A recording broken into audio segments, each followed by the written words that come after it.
Hi everyone, welcome back to the channel. This will be a quick update on the contract wins for both US and UK government for Palantir. There are 3 confirmed wins and 1 potential big contract that Palantir can go for. That's the bottom line of this video. If you are interested, please watch till the end. As usual, this video is only for educational purpose only.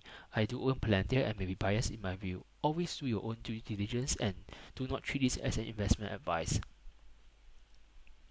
As we all know of Palantir's huge efforts in helping the CDC with the COVID crisis, from 2020 to date, there have been 4 contracts amounting to 15.5 million from the CDC.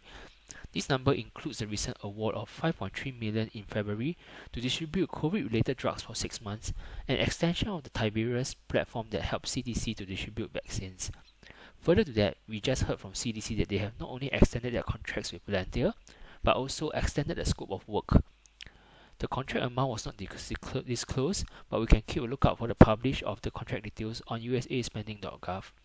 In my previous videos, I spoke about how useful this website is to help us understand Palantir US government business. I will put a link to the video and to the website in the description. This is really massive news in view of the concerns in decline in growth rates of the government business in Q4 2021. The expansion in scope inferred that there is product fit. Palantir products do provide the value it claims to deliver. Contracts like this will boost the net dollar retention, which is already at a high of 146% in 2021. For those who are new to this term, it means that existing clients who spent $100 in 2020 went on to increase their spending to $146, up by 46% in 2021. This is above the golden standard of 120%. I will now move on to UK government. Similarly, Palantir made a big contribution in managing the pandemic situation in UK. There are 3 contracts of £25.9 million awarded to date. A significant part came from that one contract of £23.5 million for 2 purposes. One, it is to administer the largest vaccination program coordinated across staff in thousands of locations.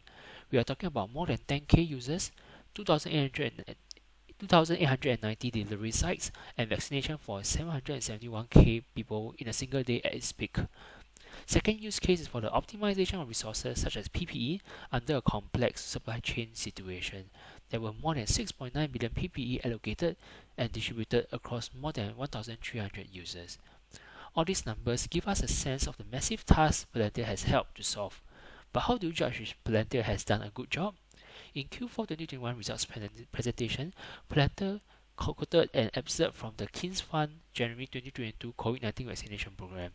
It says that Palantir Foundry cost less than 25 million for 2 years, while another program cost 155 million, many times more, and yet struggled to achieve its aim for a much simpler task. Now let's look at the news article itself. Here comes a 10x larger contract opportunity of about 240 million for a Federated detail program for NHS. To be clear, this is not a new nor existing contract, but a potential big deal that Palantir can go for. If you look at the 5 use cases, Palantir has shown its ability in the last 2. The article also mentioned Palantir being in the lead due to the work they have done. Even if Palantir doesn't win the whole 240 million contract, hopefully they can get a huge pie out of it. Let's continue to monitor this. We have another contract win in the UK defence sector. The Navy gave Palantir a £10 million contract for a year to provide cloud software, migration, trainings and other end-to-end support. This is on top of the 4 existing contracts of $10 million from the Ministry of Defence. Again, it's another example of an increase in net dollar spending by existing clients.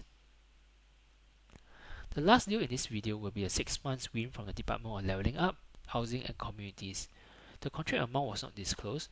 I do not see prior contracts from this department in the Contracts Finder website, so this may probably be a new client win which is quite big.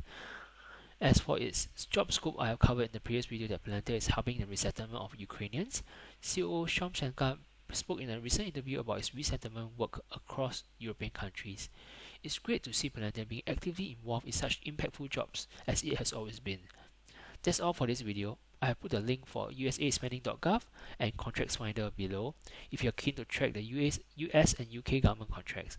I would greatly appreciate if you can like the video and subscribe to the channel. Thank you for watching.